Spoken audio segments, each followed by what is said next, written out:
Welcome JJFA members. Today we will be replacing the ballast inside the deck brush light. You will need a new ballast, a Phillips screwdriver, and something like this metal punch I'm using here. You can also use an electronic small flathead screwdriver or a paper clip. I also recommend taking pictures as you disassemble to provide a point of reference for yourself when replacing everything. Links for the replacement parts are in the description of this video. I have disassembled this unit ahead of time to make this easier. I'm also using a unit that has an aftermarket ballast already installed, so it will look different than yours. You will need to remove the fixture from the rail. As you can see, the part on the top is what holds the fixture on the rail and provides power. The black tab here is what prevents the fixture from moving. Note that it runs perpendicular to these little things right here, which is what actually provides it power. So when you're looking at this, keep in mind that the rail is going to be going this way, and that's what's holding it into place. So in order to remove this, you want to depress this little black tab here, and that's going to allow it to slip below the rail and be able to turn. Now these things can be a little difficult turning, especially while they're up on the rail. Something I found that works very well is actually using the fixture itself for leverage, holding that down and then turning the unit itself, so that way it will kind of force itself out and then to fall through the rails. Because once it's there, your goal is to get it at a 90-degree angle, and once it's there, it's going to slip down. Once you have the fixture down, go ahead and remove the plastic guard and the light bulbs. At this point, you will now need to remove the reflective guard. There'll be a screw here and a screw there.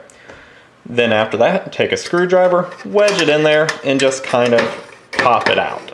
You'll probably need to do that on both sides, and don't be afraid to use a little force. Keep in mind, it's already broken. You simply can't break it any more than it already is. You will need to unscrew the ballast from the base. There will be a screw here and a screw there. The new ballast will not match up perfectly to the holes, so you don't need to save these screws. It will fit snugly in there and be fine.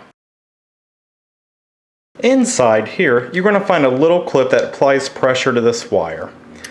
The way to release that is by to insert pressure inside, and you'll feel a little click there, and just gently lift that wire out.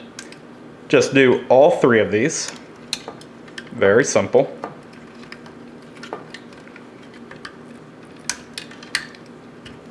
There you go. And then same thing for the new one. I recommend doing one side at a time. That way you don't get too far ahead of yourself. Replace them to the coordinated spot on the new ballast. Same way. You want to go ahead and push inside on that spring and put it down. You're going to release.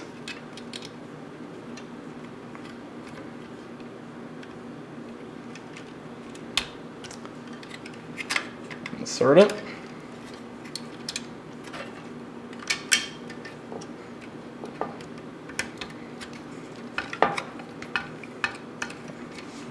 Once you reinsert those into the new ballast, just give it a little tug to make sure those wires are secure.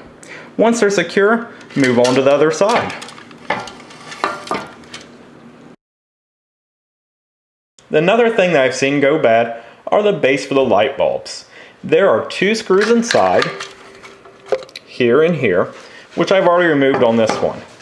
We take that out, and then you'll need to cut the wires, trim them, and place them into your new unit. I have placed a link in the video description for your convenience.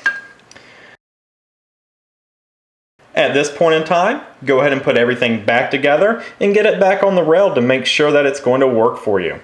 Now occasionally there will still be a problem. Pull it back down, check your wiring, and sometimes check another spot on the rail. That sometimes can help it start working. Now keep in mind, if you have any questions or comments, please contact us directly. And thank you again for being a part of JJFA.